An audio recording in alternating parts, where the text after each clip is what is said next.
Bab 151. Berbalik melawan angin. Kerumunan berbalik, hanya untuk melihat sesosok berdiri di sana dengan ekspresi marah di wajahnya. Itu adalah Chen Xuan. Han Chengye langsung mencibir, saya pikir itu adalah seseorang yang penting, tapi ternyata hanya Anda, sampah yang tidak berharga ini, kembali. Kemudian Han Chengye tidak lupa menyatakan kepada para agen, kalian semua tidak tahu siapa anak ini, kan? Izinkan saya memberitahu Anda, orang ini bernama Chen Xuan, dan dia adalah menantu terkenal yang hidup dari istrinya di kota Huai. Menantu yang hidup dari istrinya. Bukankah itu hanya seorang pria simpanan? Masih ada pria yang mau ditawan akhir-akhir ini. Hahaha. Semua agen tertawa terbahak-bahak. Kalian benar, anak ini hanyalah anak laki-laki cantik yang hidup dari seorang wanita. Han Chengye tertawa riang, lalu menatap Chen Xuan, mengejek, bukankah kamu baru saja mengatakan masih ada laki-laki di rumah ini? Saya penasaran, dengan sikap menyedihkan Anda, apakah Anda bahkan memenuhi syarat untuk disebut laki-laki? Para agen tertawa terbahak-bahak sekali lagi mendengar ini. Han Jingting mengerutkan kening, tetapi wajah Ding Lijuan dipenuhi dengan ketidaksabaran. Dia tahu bahwa Chen Xuan adalah pria yang tidak bisa diandalkan, bahkan jika dia muncul, apa gunanya, selain membuat keluarga mereka semakin malu. Dia tidak bisa berbuat apa-apa. Dia benar-benar sia-sia. Chen Xuan melihat Han Chengye dan yang lainnya tertawa, namun ekspresinya tetap tenang, tidak menunjukkan emosi. Apakah kamu sudah cukup tertawa? Jika Anda sudah selesai, keluarkan orang-orang idiot ini dari sini sekarang, atau jika tidak, saya harus membuat Anda pergi secara pribadi. Para agen langsung geram. Sialan, siapa yang kamu sebut idiot? Katakan itu lagi, aku menantangmu. Yang baik diintimidasi, bahkan agen-agen ini tidak lagi menganggap serius Chen Xuan, menantu yang hidup dari istrinya. Han Chengye juga dengan arogan membual, aku tidak akan pergi. Aku benar-benar ingin melihat bagaimana kamu akan membuatku pergi. Kamu hanyalah seekor anjing yang dibesarkan oleh keluarga Han kita. Sebelum Han Chengye bisa menyelesaikan kalimatnya, ada tamparan keras. Tangan Chen Xuan sudah mengenai wajahnya secara langsung. Han Chengye benar-benar terkejut, dalam mimpi terliarnya, dia tidak pernah membayangkan bahwa Chen Xuan, menantu yang sia-sia ini, akan benar-benar berani memukulnya. Chen Xuan, kamu pasti lelah hidup, berani memukulku. Apakah Anda percaya bahwa saya? Sebelum Han Chengye bisa menyelesaikannya. Tampar, tampar, tampar. Tangan Chen Xuan terus menamparkan, maju mundur, mengubah wajah Han Chengye menjadi berantakan.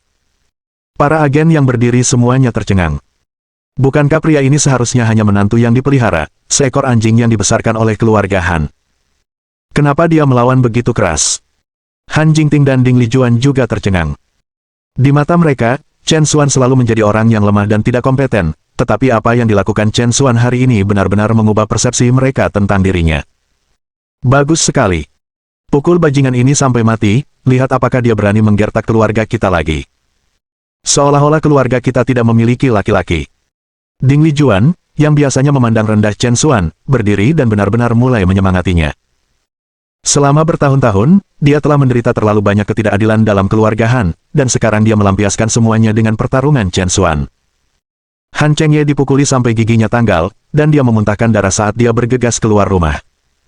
Chen Xuan, tunggu saja, aku bersumpah aku tidak akan melepaskanmu.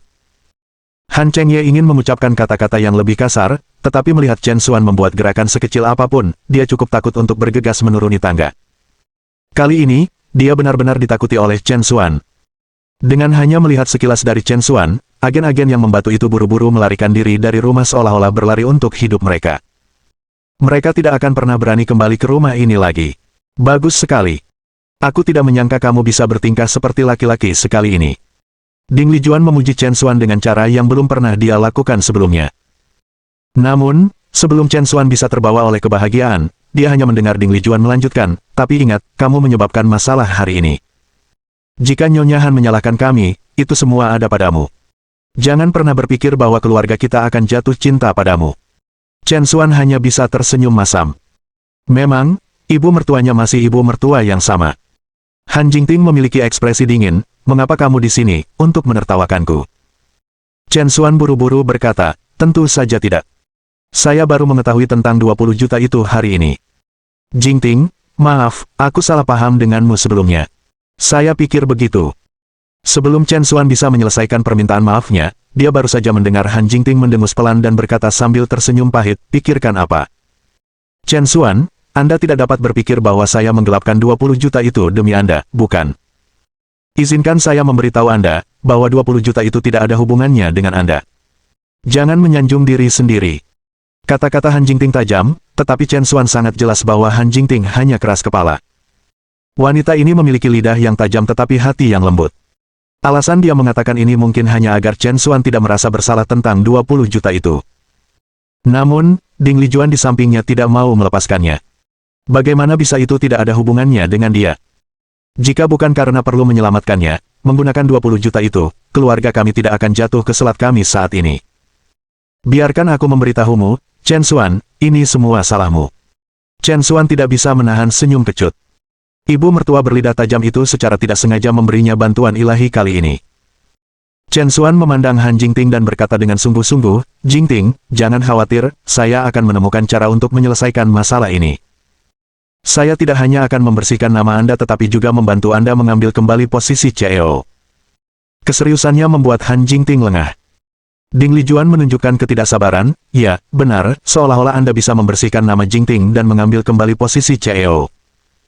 Selain menyombongkan diri, apalagi yang bisa kamu lakukan? Chen Xuan tersenyum tanpa mengucapkan sepatah kata pun.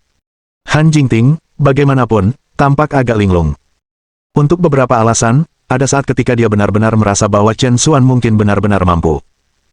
Menjelang tengah hari, telepon Han Jingting tiba-tiba berdering. Itu Nyonya Han, menuntut agar keluarga segera bergegas ke rumah tua untuk rapat. Setelah menutup telepon, Ding Lijuan segera menjadi gelisah dan mulai menuduh Chen Xuan, lihat, kamu sudah melakukannya sekarang. Anda memukuli Han Chengye seperti itu, dan sekarang Nyonya Han memanggil kami. Dia pasti akan menyapu kita di atas bara. Han Bowen terlihat putus asa, ini hanya mengacaukan segalanya. Itu saja, rumah kita pasti tidak bisa diselamatkan sekarang. Kata-katanya menutupi keluarga Han, bahkan wajah Han Jingting menjadi muram. Dia tidak pernah membayangkan keluarga mereka akan hampir ditinggalkan di jalanan. Chen Xuan, bagaimanapun, tampak cukup santai, semuanya, tidak perlu terlalu cemas. Saya pikir nenek mungkin memiliki sesuatu yang baik untuk dikatakan memanggil kita kali ini. Ding Lijuan memutar matanya, omong kosong yang luar biasa. Kapan sesuatu yang baik datang dari pergi ke rumah tua? Hanya seseorang dengan otak sesederhana Anda yang bisa memikirkannya. Chen Xuan hanya tersenyum, tetap diam. Dia sudah menyusun semua rencananya, hari ini, dia akan membalikkan keadaan untuk istrinya.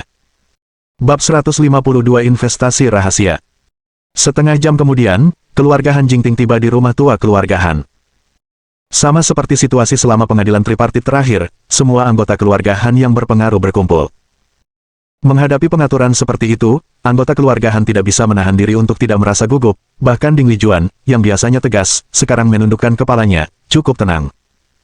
Begitu mereka masuk, Nyonya Han mendekati mereka dengan wajah muram, bersandar pada tongkatnya. Melihat ekspresi Nyonya Han, keluarga menjadi semakin ketakutan. Han Jingting, tahukah kamu apa yang telah kamu lakukan salah? Nyonya Han menggonggong dengan dingin. Mengambil napas dalam-dalam, Han Jingting mengumpulkan keberaniannya dan berkata, Nenek, memang salah Chen Xuan bertengkar dengan Han Chengye, dan saya meminta maaf atas nama Chen Xuan. Saat Han Jingting hendak menundukkan kepalanya untuk meminta maaf, dia mendengar Nyonya Han berkata dengan dingin, apakah itu yang saya bicarakan? Ah! Han Jingting terkejut, Nenek, bukankah kamu bertanya kepada kami karena kejadian di mana Han Chengye dipukuli? Untuk apa lagi itu? Wajah Nyonya Han mengungkapkan sedikit ketidaksabaran, kamu benar-benar sesuatu, bukan? Berapa lama Anda berencana untuk merahasiakan investasi rahasia Anda dari saya? Investasi rahasia? Han Jingting tercengang. Ding Lijuan dan Han Bowen juga bertukar tatapan bingung, benar-benar dalam kegelapan. Saat itu, sebuah suara tiba-tiba datang dari luar rumah tua itu. Presiden Han, kamu telah melakukannya dengan cukup baik. Sekarang setelah proyek diselesaikan, tidak perlu ada kerahasiaan lagi. Saat suara itu memudar, sekelompok orang yang mengenakan jas hitam langsung masuk. Sosok menakjubkan yang memimpin mereka tidak lain adalah Sue Qin. Wakil Presiden Sue, kamu telah datang. Setelah melihat Sue Qin, wajah Nyonya Han bermekaran dengan kegembiraan seolah-olah dia telah melihat seorang kerabat, dan dia dengan cepat mendekat dengan langkah besar. Sue Qin berjalan lurus ke arah Han Jingting, wajahnya berseri-seri sambil tersenyum. Presiden Han, kita bertemu lagi. Sue Qin menyambutnya dengan antusias, mengulurkan tangannya. Han Jingting memandang Sue Qin di hadapannya, benar-benar bingung. Dia yakin bahwa dia belum pernah bertemu dengan wakil presiden Sue ini sebelumnya. Tapi tetap saja, seolah kesurupan, dia berjabat tangan dengan Sue Qin.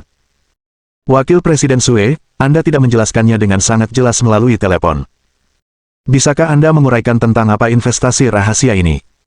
Nyonya Han, menyapanya dengan segala hormat, sangat sopan kepada Sue Qin. Tidak mengherankan, mengingat Yao Wang Corporation adalah perusahaan farmasi terbesar di kota Huai. Perusahaan Han kecil mereka bergantung pada dukungan Yao Wang Corporation untuk bertahan hidup, jadi tentu saja, Nyonya Han tidak akan berani menunjukkan sedikit pun kepada wakil Presiden Sue. Inilah situasinya. Yao Wang Corporation baru-baru ini meluncurkan proyek yang melibatkan klinik komunitas, tetapi karena masalah modal yang berlebihan, kami membutuhkan perusahaan lain untuk berinvestasi dan berbagi risikonya. Namun, karena perusahaan lain di kota Huai dan Beijing juga menargetkan proyek klinik komunitas, kami harus merahasiakan proyek Yao Wang Corporation sampai selesai, bukan untuk mengungkapkannya kepada orang luar. Mata Nyonya Han berbinar, jadi, investasi rahasia yang Anda bicarakan mengacu pada ini. Sue Qin mengangguk, sebelumnya, kami telah berhubungan dengan 5 atau 6 perusahaan. Akhirnya, karena kerjasama yang menyenangkan dengan Rumah Sakit Medicine King dan perusahaan Han, kami memutuskan untuk mempercayakan perusahaan Anda dengan kolaborasi dalam mengembangkan klinik komunitas. Ini didukung oleh Presiden Han sejak awal, dan kesepakatan akhirnya dicapai dengan Han Corporation menginvestasikan 20 juta, memperoleh 20% saham. 20 juta. Mendengar nomor ini, Nyonya Han tiba-tiba memikirkan sesuatu. Mungkinkah 20 juta ini sama dengan 20 juta dana publik yang digelapkan Jingting? Menggelapkan dana publik. Sue Qin tertawa dengan anggun, jelas menganggap tuduhan itu sebagai lelucon. Presiden Han tidak hanya cantik tetapi juga berkarakter luar biasa. Sejujurnya, dengan skala Han Corporation, sebenarnya tidak memenuhi syarat untuk menjadi mitra strategis Yao Wang Corporation.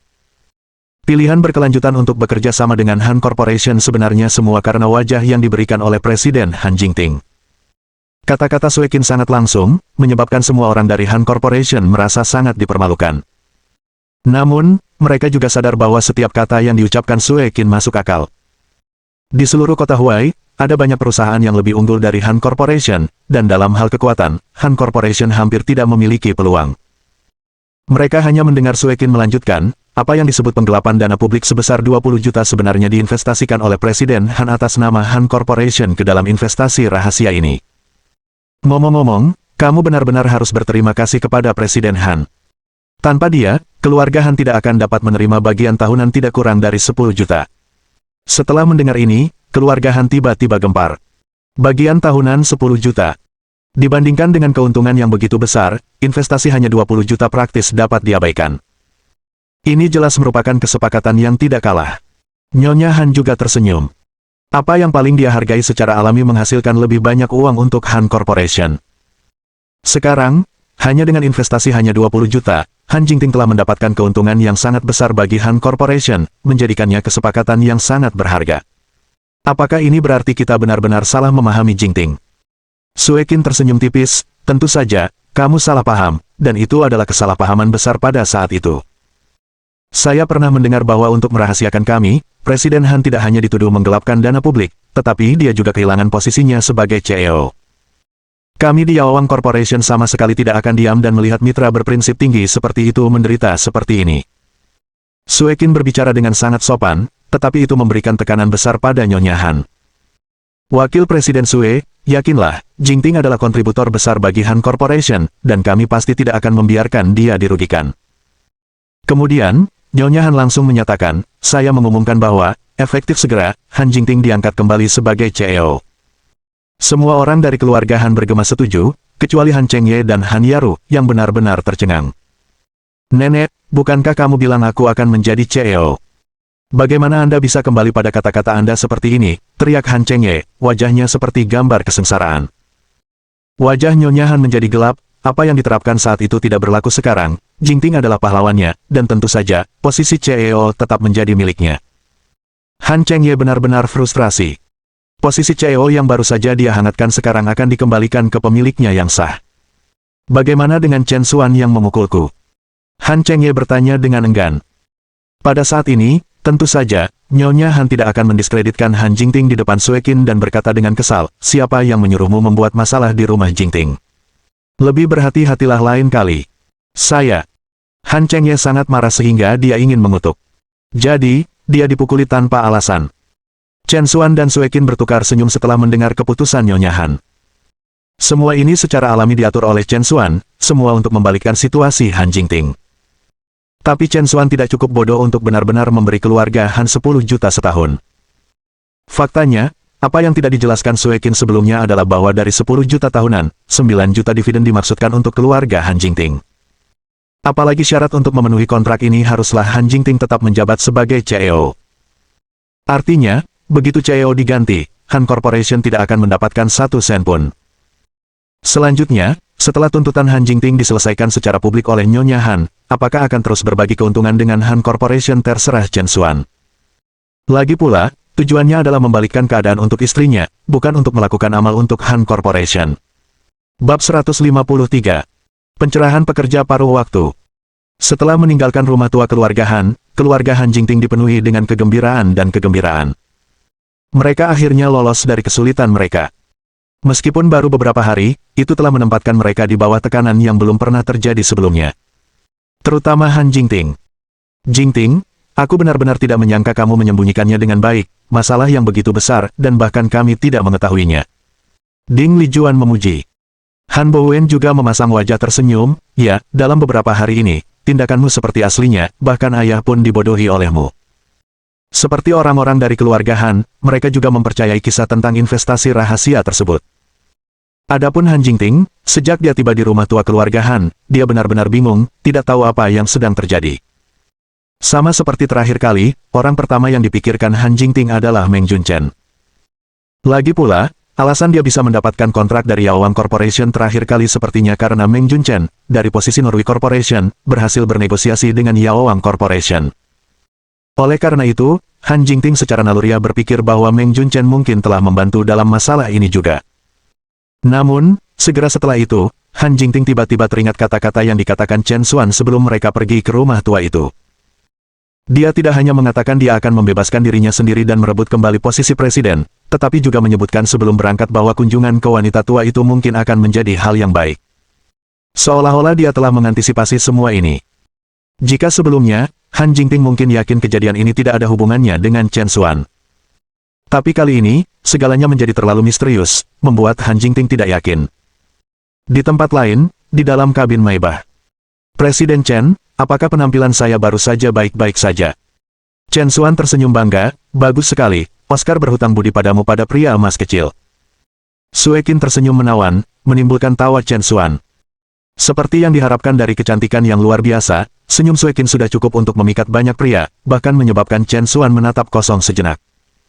Untungnya, dia memiliki kemauan yang kuat dan dengan cepat mengalihkan pandangannya dari Sue Qin. Benar, bagaimana kamu menangani masalah ini dengan toko ibuku? Chen Xuan mengubah topik pembicaraan untuk mengalihkan perhatiannya.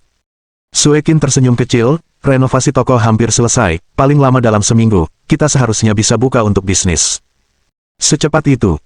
Baru sekitar beberapa minggu sejak dia menyerahkan tugas itu kepada Sue Qin, dan mengira itu sudah mendekati hari pembukaan, Chen Xuan terkejut. Ini adalah situasi saat ini dengan renovasi toko. Saya telah menindaklanjuti setiap hari, Presiden Chen dapat melihatnya. Sue Qin berkata dan kemudian membuka tablet untuk menunjukkan gambar renovasi kepada Chen Xuan. Melihat foto-foto di hadapannya, Chen Xuan mengangguk berulang kali, bagus sekali, saya sangat suka gaya dekorasi ini. Apakah Anda mempekerjakan seseorang secara khusus untuk merancang ini? Sue Qin tersenyum samar, tidak, saya kebetulan mengambil beberapa kursus desain di perguruan tinggi, dan gaya dekorasi ini adalah desain saya sendiri. Selain itu, menurut uraian Anda, Presiden Chen, saya juga telah merancang logo khusus untuk toko tersebut, dan mendaftarkan informasi paten yang relevan kepada pihak berwenang. Ini akan bermanfaat untuk perluasan toko di masa depan dan melangkah ke jalan pengembangan rantai. Saya ingin tahu apakah ini memenuhi kepuasan Presiden Chen. Pada saat ini, Chen Xuan sangat terkesan. Dia awalnya hanya ingin mendirikan toko untuk ibunya dan tidak terlalu memikirkannya. Dan sekarang, Sue Qin tidak hanya mendesain logo khusus tetapi juga terlebih dahulu mempertimbangkan hal-hal terkait perluasan toko. Bersiap menghadapi hari hujan. Asistennya, benar-benar luar biasa. Pada saat ini, Chen Xuan merasa seolah-olah dia telah menemukan harta karun. Puas. Saya sangat puas. Chen Xuan cukup bersemangat, bagaimana dengan ini, Sue Qin, mulai hari ini, gajimu akan meningkat 50% lagi. Ah, kenaikan gaji lagi. Suekin menutupi bibir cerinya dengan heran, terlihat sangat menggemaskan. Apa, menurutmu itu terlalu sedikit? Chen Xuan bertanya. Suekin melambaikan tangannya dengan tergesa-gesa, tidak, bukan itu yang saya maksud. Maksud saya, Anda baru saja memberi saya kenaikan gaji setengah bulan yang lalu, dan sekarang satu lagi, bukankah itu terlalu cepat? Chen Xuan tidak bisa menahan senyum, berkata dengan bercanda, yang lain mengharapkan lebih banyak kenaikan gaji, namun Anda mengeluh karena mendapatkan terlalu banyak. Sebagai pencari nafkah, bukankah kesadaran Anda agak rendah? Suekin terhibur sekali lagi, hampir tertawa terbahak-bahak. Chen Xuan merasa tidak berdaya, gadis ini baik dalam segala hal, tetapi mengapa titik hiburannya begitu rendah? Baiklah, mari kita selesaikan dulu, kamu sesuaikan gajimu sendiri saat kamu kembali. Bukannya Chen Xuan terlalu murah hati, melainkan bakat seperti Suekin memang langka, dan Chen Xuan secara alami ingin membuatnya tetap bekerja di sisinya. Melihat Chen Xuan bertekad, Suekin hanya bisa setuju sambil tersenyum, terima kasih, bos. Saya pasti akan bekerja keras di masa depan. Chen Xuan melambaikan tangannya dan turun dari mobil, langsung menuju gang tua. Dia memutuskan untuk memberitahu ibunya tentang urusan toko, untuk memberinya kejutan. Di gang tua, sebuah Audi A6 diparkir sembarangan di pintu masuk gang, dan di dalam gang, hari ini sangat ramai. Orang-orang dari setiap rumah tangga hampir semuanya keluar, membentuk lingkaran dan mengobrol dengan penuh semangat. Di tengah lingkaran itu berdiri seorang wanita parubaya yang mengenakan pakaian mewah, mengenakan emas dan perak. Wanita parubaya ini memiliki kemiripan dengan ibu Jia Manman, Zhao Chunmei sebenarnya. Wanita anggun itu adalah saudara perempuan Zhao Chunmei, Zhao Qiuju. Awalnya, Zhao Qiuju dan keluarganya juga sudah lama menjadi penghuni gang tua ini, tinggal di sini selama hampir 10 tahun. Namun, keluarga Zhao Qiuju cukup mampu, mereka telah menghasilkan banyak uang dengan menjalankan sebuah restoran dalam beberapa tahun terakhir dan telah membeli sebuah rumah kecil bergaya barat di tempat lain, jadi mereka pindah. Meskipun orang-orang telah pindah, kasih sayang tetangga tetap ada. Ditambah lagi, dengan keluarga Zhao Chunmei yang masih tinggal di sana, Zhao Qiuju akan mengunjungi gang tua dari waktu ke waktu. Hari ini, Zhao Qiuju bahkan membawa beberapa barang rumah tangga seperti deterjen dan ceret listrik. Barang-barang ini adalah sisa dari acara promosi di restoran Zhao Qiuju.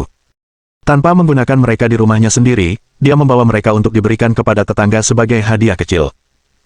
Hadiahnya tidak terlalu berharga, tetapi kepraktisannya dihargai, dan para tetangga lama menyukai gerakan ini, memuji dengan tinggi. Di gang kami, Qiuju benar-benar yang paling cakap.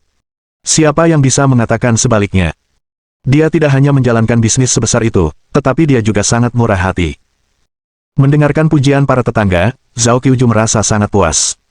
Tapi dia selalu cerdik dan tidak pernah terlibat dalam kesepakatan yang merugi. Selain memuaskan kesombongannya, tujuan utamanya hari ini adalah untuk beriklan. Sebagai tetangga, memberikan hadiah kecil saja sudah tepat. Kami telah memindahkan toko kami ke lokasi baru, ini alamatnya dan beberapa kupon diskon. Jika Anda punya waktu, jangan ragu untuk berkunjung. Saat dia berbicara, Zhao Qiuju membagikan kupon tersebut. Yida Plaza. Sewa di sana tidak murah sama sekali. Tapi itu pasti lebih menguntungkan. Memang, Qiuju menjadi semakin mengesankan. Oh, bukan apa-apa. Zhao Qiuju dipenuhi dengan kebanggaan, tetapi kemudian dia menambahkan, namun, berbicara tentang mengesankan, saya telah mendengar bahwa keluarga saudari Su juga baik-baik saja. Kakak perempuan Su, saya mendengar Chen Xuan Anda mengendarai Mercedes sekarang, benarkah? Memang, selain memuaskan kesombongan dan iklannya, dia memiliki tujuan lain untuk membantu saudara perempuannya, Zhao Chunmei, mendapatkan kembali wajahnya. Bab 154 Ibuku sibuk menjadi bos. Sebelum datang ke sini, Zhao Qiuju telah mendengar dari saudara perempuannya tentang kejadian terakhir dengan Cao Hui dan bagaimana keluarga mereka kehilangan muka. Jadi, memanfaatkan kesempatan ini, Zhao Qiuju ingin membantu saudara perempuannya melampiaskan limpa. Begitu kata-kata Zhao Qiuju keluar, hampir semua orang berpaling untuk melihat Su Shuzhen pada saat yang bersamaan. Su Shuzhen tidak menyangka tiba-tiba menjadi pusat perhatian dan tidak bisa menahan perasaan sedikit tidak nyaman dan gugup. Sepertinya begitu, saya juga tidak begitu mengerti mobil. Zhao Chunmei menyeruduk, itu benar, itu Mercedes, dan saya pikir harganya beberapa ratus ribu. Ketika para tetangga mendengar ini, mereka juga terkejut. Di mata mereka, mobil seharga beberapa ratus ribu memang tidak murah, apalagi untuk keluarga seperti Su Shuzhen. Lagi pula, sudah terkenal di gang bahwa keluarga Su Shuzhen menghadapi kesulitan keuangan. Mengendarai mobil senilai beberapa ratus ribu, Chen Xuan adalah sesuatu yang luar biasa. Sepertinya kakak perempuan Su akan menikmati keberuntungan kali ini. Para tetangga semua beramai-ramai dengan kegembiraan. Su Shuzhen juga dengan malu-malu menjawab sambil tersenyum. Tapi saat itu, Zhao Qiuju berbalik untuk berkata, nasib baik. Saya tidak melihat caranya. Bukankah aku mendengar bahwa kakak perempuan Su masih bekerja di tempat cuci mobil? Zhao Chunmei dengan cepat menimpali, itu benar. Saya katakan, Chen Xuan mengendarai mobil mewah yang begitu mahal sekarang, bagaimana dia masih bisa membiarkan kakak perempuan Su bekerja di usianya? Itu tidak benar. Para tetangga mulai bergumam di antara mereka sendiri, dan Su Shuzhen buru-buru membela Chen Xuan. Tidak, sebenarnya, saya tidak bisa duduk diam. Zhao Qiuju, bagaimanapun, sama sekali mengabaikan penjelasan Su Shuzhen dan menghela nafas dengan ekspresi tak berdaya. Itu sebabnya saya katakan, seseorang harus mengandalkan dirinya sendiri, bahkan putra Anda sendiri tidak dapat diandalkan. Zhao Chunmei berpura-pura memberikan simpati, sebenarnya, kamu tidak bisa menyalahkan Chen Xuan sepenuhnya. Bagaimanapun, Chen Xuan sekarang hidup dari Jingting. Sambil mengatakan ini, hatinya dipenuhi dengan kegembiraan. Keluarga miskin, menantu belaka, berani membuat kita kehilangan muka. Kali ini, aku, Zhao Chunmei, akan memenangkan kembali wajah kita yang hilang. Kakak perempuan Su, bekerja itu bekerja tidak peduli untuk siapa. Bagaimana dengan ini, kamu datang bekerja sebagai pramusaji di tokoku. Kita bisa membicarakan gajinya, dan kita harus saling membantu, karena kita bertetangga. Zhao Qiuju mengajukan penawaran yang muluk-muluk, tetapi kenyataannya, dia memanfaatkan kesempatan itu untuk menjatuhkan Su Shuzhen. Zhao Chunmei juga mengambil kesempatan untuk setuju, kakak perempuan Su, sungguh kesempatan yang luar biasa. Anda harus segera berterima kasih kepada saudara perempuan saya. Ah, ini. Su Shuzhen tidak tahu bagaimana menanggapinya. Para tetangga, setelah menerima hadiah kecil Zhao Qiuju, juga mulai setuju. Lagi pula, bagi mereka, sepertinya hal yang baik bagi Su Shuzhen, yang berada dalam kesulitan besar, untuk bekerja di toko Zhao Qiuju. Melihat semua orang berpihak padanya, saudara perempuan Zhao Qiuju dan Zhao Chunmei saling tersenyum, keduanya merasa sangat senang. Tepat pada saat itu, sebuah suara tiba-tiba datang dari luar kerumunan. Ibuku akan menjadi bos di toko keluarga kita sendiri, jadi dia mungkin tidak akan punya waktu untuk menjadi pelayan di tempatmu. Semua orang berbalik untuk melihat dan melihat bahwa Chen Xuan telah tiba di pinggiran kerumunan di beberapa titik. Zhao Qiuju, sedikit terkejut melihat Chen Xuan, lalu tersenyum tipis, oh, Chen Xuan sudah kembali. Aku baru saja akan menawari ibumu pekerjaan di tokoku. Tapi apa maksudmu barusan? Ibumu akan menjadi bos. Dia akan menjadi bos seperti apa? Chen Xuan berpura-pura terkejut saat melihat Su Shuzhen, apa? Bu, kamu tidak memberitahu semua orang tentang rencanamu untuk membuka toko. Ah, Su Shuzhen benar-benar bingung dan tidak tahu bagaimana menanggapinya. Chen Xuan, bagaimanapun, secara langsung berkata, itu benar, ibuku selalu suka tidak menonjolkan diri. Bahkan jika dia membuka toko, dia tidak akan seperti beberapa orang, yang berharap seluruh dunia mengetahuinya. Kata-kata Chen Xuan menunjuk, dan itu membuat Zhao Qiuju sangat marah. Buka toko. Beneran. Apakah kamu bercanda dengan ibumu, atau kamu bercanda dengan kami? Hahaha. Zhao Chunmei mendengus sambil tertawa, dengan jelas berpikir bahwa kata-kata Chen Xuan adalah lelucon. Chen Xuan tersenyum tipis, jadi maksudmu kamu tidak percaya padaku? Zhao Chunmei mengejek, bukannya aku tidak mempercayaimu, mengapa kamu tidak bertanya-tanya untuk melihat siapa yang percaya? Zhao Chunmei melihat sekeliling pada yang lain, dan para tetangga itu dengan malu menundukkan kepala, jelas juga skeptis terhadap kata-kata Chen Xuan. Chen Xuan tetap tenang, Bu, karena semua orang ada di sini hari ini, mengapa kita semua tidak pergi menemui toko barumu bersama? Ah, ini. Su Shuzhen sangat gugup. Toko baru. Kapan dia pernah punya toko baru? Zhao Qiuju, bagaimanapun, tidak akan melepaskan kesempatan ini untuk mempermalukan Chen Xuan dan Su Shuzhen. Tentu, kita semua ingin memperluas wawasan kita dan melihat penampilan seperti apa yang dimiliki toko kakak perempuan Su. Zhao Qiuju dan Zhao Chunmei memiliki pemikiran yang sama, mereka berdua percaya bahwa Chen Xuan hanya membuat klaim liar, menunggu untuk melihatnya gagal membuat toko sehingga dia bisa kehilangan muka seluruhnya. Apa yang tidak mereka duga, bagaimanapun, adalah Chen Xuan langsung setuju. Setelah itu, Chen Xuan dan Zhao Qiuju mengendarai mobil mereka, membawa semua tetangga dari gang ke toko baru Su Shuzhen.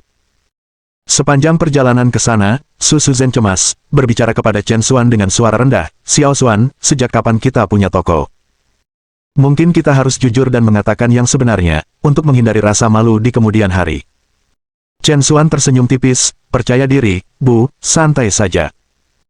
Jika ada yang akan kehilangan muka hari ini, itu pasti bukan kita. Setengah jam kemudian, mobil-mobil berhenti. Semua orang keluar dan langsung tercengang. Apa yang disajikan di hadapan mereka tidak lain adalah Yida Plaza. Zhao Qiuju mendengus, Chen Xuan, kamu tidak akan memberitahu kami bahwa toko baru ibumu ada di Yida Plaza, kan? Chen Xuan tersenyum tipis, apakah ada masalah dengan itu? Tentu saja ada masalah. Yida Plaza adalah pusat komersial kota Huai, apakah Anda tahu betapa mahalnya harga sewa di sini? Zhao Qiuju menunjuk ke sebuah toko di kejauhan. Lihat itu. Itu toko baru kami, dan harga sewanya saja lebih dari 300.000 setahun. Dengan situasi keluarga Anda berani mengklaim bahwa Anda sedang membuka toko di sini, bisakah kamu membelinya? Pada titik ini, Zhao Qiuju tidak lagi peduli dengan penampilan bertetangga dan berbicara terus terang. Ekspresi Chen Xuan tetap tenang, apakah kita mampu membelinya atau tidak, kamu akan segera mengetahuinya. Setelah itu, Chen Xuan membawa semua orang ke sebuah toko secara diagonal di seberang jalan. 6 karakter besar di atas toko membaca Kiaoxia Health Noodle House. Ini dia, ini toko ibuku yang baru dibuka. Kerumunan mendongak dan benar-benar tercengang. Toko Zhao Qiuju sebelumnya berada di daerah yang relatif terpencil dan hanya terdiri dari 2 etalase kecil. Tetapi toko ini di hadapan mereka tidak hanya berada di lokasi utama yang paling ramai, tetapi juga memiliki 6 etalase yang luas. Dalam hal lokasi dan ukuran, toko baru ini jauh di depan toko Zhao Qiuju. Jika memang demikian, maka toko susu Zen benar-benar mengalahkan toko Zhao Qiuju. Bab 155. Sumpah Pemuda. Zhao Qiuju melihat ke toko di depannya dan menyeringai, Chen Xuan, apakah kamu bercanda? Dengan lokasi dan ukuran ini, sewa minimal harus lebih dari 2 juta setahun, bukan? Menyebutnya sebagai raja toko bukanlah hal yang berlebihan. Kamu benar-benar berani mengatakan toko ini milikmu, kamu benar-benar melebih-lebihkan. Hahaha. Zhao Chunmei juga menimpali, tepatnya, memilih toko acak manapun dan berani mengklaim itu milik Anda, apakah menurut Anda kami akan mempercayainya? Bukan hanya mereka, para tetangga juga agak skeptis. Lagi pula, pengaturan tokonya terlalu mewah. Sulit bagi mereka untuk percaya bahwa itu dibuka oleh Susu Zen. Chen Xuan hanya tersenyum ringan, jangan khawatir, masuk saja dan kamu akan lihat. Dia menarik Susu Zen yang gugup dan melangkah langsung ke toko. Zhao Qiuju dan Zhao Chunmei bertukar pandang, lalu mengikuti mereka masuk. Mereka ada di sana untuk melihat berapa lama mereka berdua bisa berpura-pura. Saat semua orang masuk, mereka melihat lebih dari 30 karyawan menerima pelatihan di toko. Saya pikir lebih baik kita pergi. Akan memalukan untuk diusir nanti. Kata Zhao Qiuju, menikmati potensi kemalangan mereka. Susu Zen juga merasa cemas. Namun, saat itu, manajer toko yang bertanggung jawab atas pelatihan melihat Susu Zen dan segera datang untuk menyambutnya. Selamat datang, bos, untuk memeriksa pekerjaan. Para karyawan buru-buru mengikutinya dan memberi hormat kepada Susu Zen, selamat datang, bos, untuk memeriksa pekerjaan. Untuk sesaat, Zhao Qiuju, Zhao Chunmei, dan para tetangga semuanya tercengang di tempat. Bos. Karyawan ini sebenarnya memanggil Susu Zen sebagai bos. Itu berarti toko dengan sewa tahunan lebih dari 2 juta ini, benar-benar dibuka oleh Susu Zen. Toko ini benar-benar dibuka oleh kakak perempuan Su. Kakak perempuan Su sangat rendah hati dan bersahaja. Ternyata kakak perempuan Su adalah orang yang paling cakap di gang kita. Kakak perempuan Su benar-benar luar biasa. Satu persatu, para tetangga menjadi bersemangat dan memuji Susu Zen. Zhao Qiuju, di sisi lain, menolak untuk menerima hasil ini. Tidak mungkin. Ini sama sekali tidak mungkin. Kamu bohong, tidak mungkin dia bosnya. Zhao Qiuju berteriak. Wajah manajer toko langsung menjadi gelap, jangan tidak menghormati bos kita. Dengan itu, manajer meminta seseorang mengeluarkan sertifikat perwakilan hukum dari toko tersebut. Kamu perhatikan baik-baik, semua dokumen toko ini sudah beres, hanya milik bos kita. Ini bukan untuk Anda pertanyakan. Zhao Qiuju mengambil sertifikat itu dan melihat nama Susu Zen tertulis dengan jelas di atasnya. Dia benar-benar tercengang. Bagaimana ini mungkin, bagaimana ini bisa terjadi? Dia selalu mengira Susu Zen hanyalah orang miskin di depannya, tetapi sekarang pihak lain telah menginjaknya dengan kuat, yang tidak dapat dia terima. Itu palsu, sertifikat ini pasti palsu juga.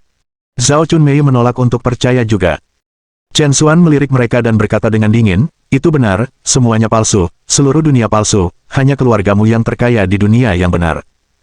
Mendengar ini, para tetangga terkekeh pelan. Chen Xuan kemudian mengumumkan, toko keluarga kami mungkin akan buka dalam waktu sekitar 1 minggu. Pada hari itu, selama tetangga Gang Tua datang, semua pengeluaran akan ditanggung oleh rumah. Setelah mendengar ini, semua orang menjadi cerah dengan kegembiraan. Semua biaya di rumah. Dibandingkan dengan itu, sabun tangan dan ceret listrik yang diberikan Zhao Qiuju sama sekali bukan apa-apa. Chen Xuan benar-benar tahu cara berbelanja secara royal. Su Shuzhen memang telah membesarkan seorang putra yang luar biasa. Su Shuzhen pasti akan menikmati kehidupan yang bahagia mulai sekarang. Para tetangga memuji dengan antusias, dan Su Shuzhen sangat senang sehingga dia tidak bisa berhenti tersenyum. Setelah mengusir semua tetangga, Su Shuzhen masih terlihat bingung, menarik lengan Chen Xuan dan bertanya, "Xiao Xuan, apa sebenarnya yang terjadi di sini?" Chen Xuan tersenyum samar, "Tidak banyak, toko ini adalah hadiah kecil yang aku siapkan untukmu, Bu. Aku hanya ingin memberimu kejutan." Mata Su Shuzhen berbinar, "Jadi, toko ini benar-benar milik keluarga kami?" "Tepatnya, itu milikmu sendiri." Su Shuzhen melihat sekeliling etalase yang luas dan didekorasi dengan elegan, diliputi kegembiraan. Dia tidak pernah bermimpi bahwa suatu hari dia akan memiliki toko seperti ini. Dan nama toko ini, Qiaoxia Health Noodle House. Yang disebut Qiaoxia adalah nama rumah mie yang digunakan Su Shuzhen untuk berjalan di bawah jalan layang pada masa itu. Segala sesuatu di depannya adalah bukti bakti putranya. "Bagaimana menurutmu, Bu, apakah kamu puas dengan rumah mie ini?" "Puas. Tentu saja, saya puas." Su Shuzhen berkata dengan penuh semangat, air mata mengalir di wajahnya. Melihat ibunya sangat bahagia sehingga dia meneteskan air mata, Chen Xuan juga merasa sangat senang. Pada saat yang sama, dia merasakan kesedihan yang mendalam. Dahulu kala, ketika dia masih menjadi siswa sekolah menengah, melihat ibunya bergegas sepanjang hari untuk menghasilkan uang, berdebat dengan orang-orang tentang masalah mata pencaharian, dia sudah membuat permintaan di dalam hatinya. Begitu dia membuat sesuatu dari dirinya sendiri suatu hari nanti, dia tidak akan pernah membiarkan ibunya bekerja keras lagi dan akan memastikan dia menjalani kehidupan yang baik. Hari ini, sepertinya dia akhirnya mencapainya. Namun, sudah lebih dari 1 dekade sejak dia membuat sumpah itu. Su Shuzhen sangat senang dengan rumah nudelnya. Kembali ke perdagangan lamanya tampaknya menghidupkan kembali gairah aslinya. Dia menjadi sangat aktif, terus-menerus berkomunikasi dengan manajer toko tentang operasi bisnis, sibuk dengan kegembiraan. Di pihak Chen Xuan, dia menerima telepon dari Sue Qin, yang memberitahunya bahwa dia telah menemukan calon asisten keduanya, dan dia perlu melakukan wawancara pribadi.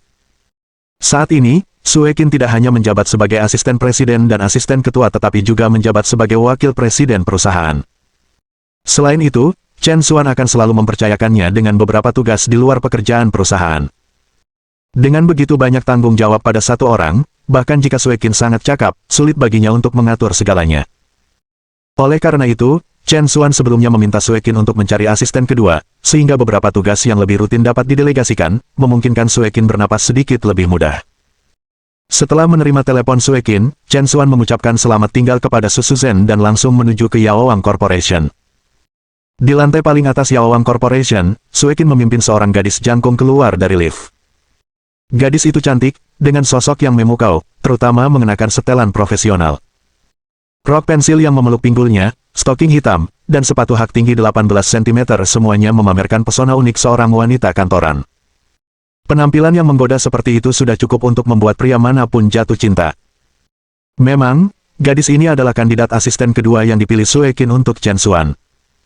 Sue Qin awalnya akan pergi bersama gadis itu ke kantor, tetapi teleponnya tiba-tiba berdering pekerjaan menelepon. Sue Qin tidak punya pilihan selain menunjuk ke kantor yang tidak jauh dan berkata, "Kantor presiden ada di sana, silakan masuk." "Aku akan segera ke sana." "Oke, kakak perempuan Qin." Lo Ani mengangguk sopan, mengayunkan pinggulnya yang anggun, dan dengan senyum menawan, berjalan menuju kantor presiden. Bab 156. Bagaimana kabarmu? Peluang wawancara ini membuat Lo Ani kehilangan banyak upaya untuk mengamankan. Di luar latar belakang pendidikan dan kemampuannya sendiri, dia harus secara khusus meminta seorang teman yang bekerja di Wong Pharmaceutical Corporation untuk memperkenalkan dan memuluskan jalan baginya untuk akhirnya mencapai tahap wawancara terakhir ini. Memikirkan ketua Yaowang Corporation, seorang miliarder yang duduk di kantor di depannya membuat hati Ani meluap kegirangan. Alasan dia ingin melamar posisi wakil sekretaris ini bukan hanya untuk mencari pekerjaan, tetapi juga memiliki tujuan tingkat yang lebih tinggi. Sebagai kupu-kupu sosial, Ani tahu betul tentang hubungan ambigu antara seorang presiden dan asisten wanitanya. Dalam pandangannya, selama dia bisa mendapatkan posisi sebagai asisten kedua presiden, penampilan dan pesonanya pasti akan memenangkan hati presiden dalam waktu dekat. Begitu dia memiliki presiden, itu berarti mendapatkan kendali atas aset miliaran Yaoang Corporation, dan apa yang menantinya adalah kehidupan yang mewah dan mewah. Dengan pemikiran ini, hati Ani semakin kuat. Setelah menyesuaikan pakaiannya dan dengan sengaja melepaskan dua kancing di garis lehernya, Ani akhirnya mengetuk pintu kantor. Tok, tok, tok. Masuklah, sebuah suara datang dari dalam. Melangkah dengan sepatu hak tingginya, Ani langsung melangkah ke kantor. Saat masuk, tanpa mengucapkan sepatah kata pun, dia membungkuk untuk membungkuk, dengan sengaja memamerkan pemandangan di dalam garis lehernya. Presiden Chen, halo, saya di sini untuk melamar posisi asisten kedua Anda, nama saya. Saat Ani hendak menyebutkan namanya, saat dia melihat wajah presiden, dia membeku. Bukan hanya dia, bahkan Chen Xuan dengan kaku terpaku di tempat. Bagaimana kabarmu? Mata mereka bertemu, dan mereka secara bersamaan mengucapkan kata-kata yang sama. Ekspresi menggoda Ani jatuh, itu yang seharusnya aku tanyakan padamu. Saya datang ke sini untuk melamar asisten presiden, bagaimana bisa pecundang seperti Anda muncul di sini? Asisten presiden. Chen Xuan benar-benar tercengang. Dia tidak pernah bisa bermimpi bahwa calon asisten kedua yang ditemukan kakak perempuan Qin untuknya akan menjadi Lo Ani. Saya. Bibir Chen Xuan tersendat, tiba-tiba tidak yakin harus berkata apa. Ani menyipitkan matanya dan mengamati Chen Xuan, kamu tidak akan memberitahuku bahwa kamu adalah presiden Yaoang Corporation, kan? Senyum masam melintas di hati Chen Xuan. Tebakan wanita ini sangat tepat. Namun, dia juga tahu dia hanya bercanda dengannya. Seperti Ding Lijuan, dia memandang rendah dia dari tulangnya, bahkan jika dia menunjukkan sertifikat presiden, mereka akan mengklaim itu palsu. Jadi Chen Xuan tidak repot-repot menjelaskan dan hanya berkata, kamu salah, aku hanya supir presiden. Pengemudi. Ani mengejek sambil tertawa, sebagai pengemudi, kamu harus tetap di dalam mobil. Apa yang kau lakukan di sini? Anda benar-benar tidak dapat menemukan tempat Anda. Sejujurnya, sesaat sebelumnya, Ani benar-benar terkejut. Dia hampir berpikir bahwa Chen Xuan mungkin benar-benar presiden Yaoang Corporation. Saat itu, pintu di belakangnya tiba-tiba terbuka. Kakak perempuan Qin hendak berbicara dengan Presiden Chen, tetapi ketika dia melihat gerakan panik Chen Xuan, dia tiba-tiba berhenti. Chen Xuan dengan cepat berkata, Asisten Sue, ini adalah asisten kedua yang Anda temukan untuk presiden, bukan? Dia sahabat terbaik istriku. Saya harap Anda bisa merawatnya dengan baik. Kecerdasan dan kecerdasan emosional asisten Sue selalu tinggi, dan dia dengan cepat merespons. Mendengar Chen Xuan mengatakan ini, dia langsung mengerti segalanya dan segera mengoreksi dirinya sendiri. Chen Xuan, apa yang kamu lakukan di sini? Keluar sekarang. Lo Ani juga memutar matanya dengan sinis, seorang pengemudi sepertimu ingin kakak perempuan Qin menghadapimu, kamu terlalu memikirkan dirimu sendiri. Ketika saya, Lo Ani, mencari pekerjaan, saya selalu mengandalkan kemampuan saya sendiri, bukan koneksi tercela seperti milik Anda. Chen Xuan hanya bisa memberikan senyum masam tanpa daya dan kemudian berjalan keluar dari kantor. Kakak perempuan Qin, apakah kamu tahu di mana presiden sekarang? Lo Ani bertanya dengan penuh semangat. Saya baru saja mendapat telepon dari presiden, mengatakan bahwa ada sesuatu yang tidak terduga hari ini dan wawancara itu mungkin tidak mungkin dilakukan, kata Sue Qin yang menggerahkan, yang berbohong semudah bernafas. Ah! Apa yang harus saya lakukan sekarang? Yah, kamu harus kembali dulu dan menunggu pemberitahuannya. Saya akan memberitahu Anda segera setelah saya mendapat kabar dari pihak presiden. Kalau begitu, baiklah kalau begitu. Karena tidak dapat bertemu dengan presiden yang dihormati sesuai keinginannya, Lo Ani merasa sangat sedih.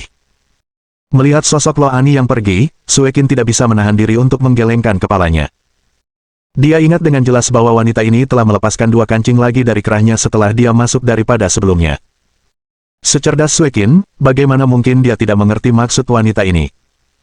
Sue Qin hanya merasa dia benar-benar menjadi buta kali ini karena telah memilih rubah betina seperti itu untuk posisi asisten. Setelah itu, Sue Qin pergi ke kantor sebelah di mana Chen Xuan memang menunggu di dalam. Presiden Chen, maaf, saya benar-benar tidak tahu tentang hubungannya dengan Anda. Sue Qin meminta maaf begitu dia memasuki pintu.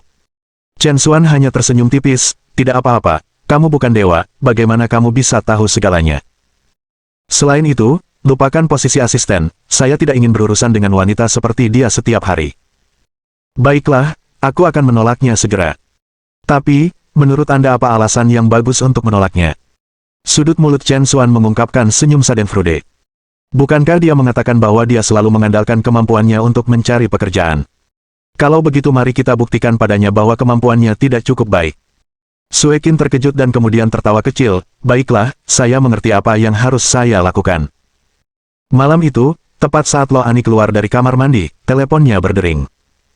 Melihat Sue Qin yang menelepon, Lo Ani tidak sabar untuk menekan tombol jawab. Halo, kakak perempuan Qin, apakah presiden ingin bertemu saya sekarang?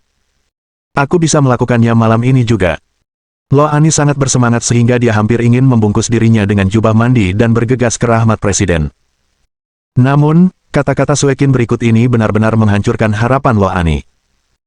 Maaf, Nona Lo, tetapi presiden telah kembali dan setelah meninjau resume Anda, dia mengatakan bahwa dengan kualifikasi Anda tidak cocok untuk menjadi asistennya.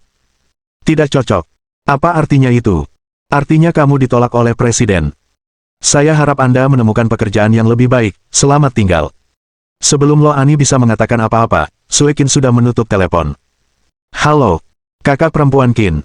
Halo. Menatap panggilan yang terputus, Lo Ani berdiri di sana dengan tercengang.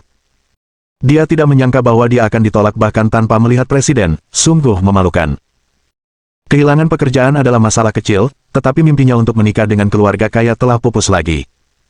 Sedikit yang dia tahu bahwa keluarga kaya yang ingin dia nikahi selalu berada di luar jangkauannya. Bab 157. Saya benar-benar tidak membutuhkan hadiah ini. Ani, ada apa? Apa yang terjadi?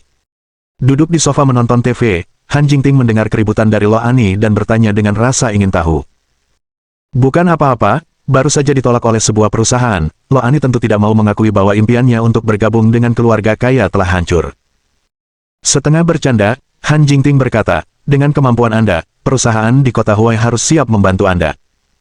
Perusahaan mana yang begitu buta sehingga berani menolak seseorang yang luar biasa sepertimu? Berbicara tentang perusahaan ini, sebenarnya ada hubungannya dengan Han Corporation Anda. Ini adalah Yaowang Corporation. Perusahaan Yaowang. Nama itu langsung menggelitik minat Han Jingting. Bagaimanapun juga, kemampuannya untuk merebut kembali posisinya sebagai presiden Han Corporation adalah berkat dukungan ambigu dari Yaowang Corporation. Oleh karena itu, setiap berita tentang Yaowang Corporation sekarang membuat Han Jingting sangat sensitif. Dan apa yang dikatakan Lo Ani selanjutnya semakin meningkatkan keingintahuan Han Jingting secara maksimal. Ngomong-ngomong, Jingting, tebak siapa yang aku lihat hari ini di Yaowang Corporation? Kamu tidak tahu. Dia mencoba menjadi pengemudi pribadi untuk presiden Yaowang Corporation. Han Jingting terkejut. Untuk sesaat, sebuah kemungkinan terlintas di benaknya. Mungkinkah Chen Xuan berada di balik rekayasa Yaowang Corporation atas apa yang disebut kebohongan investasi rahasia untuk membantunya? Dan kontrak yang dia peroleh dari Yaowang Corporation sebelumnya, mungkinkah itu yang dilakukan Chen Xuan? Tapi, paling banter, dia hanyalah seorang pengemudi untuk presiden. Mungkinkah dia benar-benar memiliki pengaruh sebesar itu?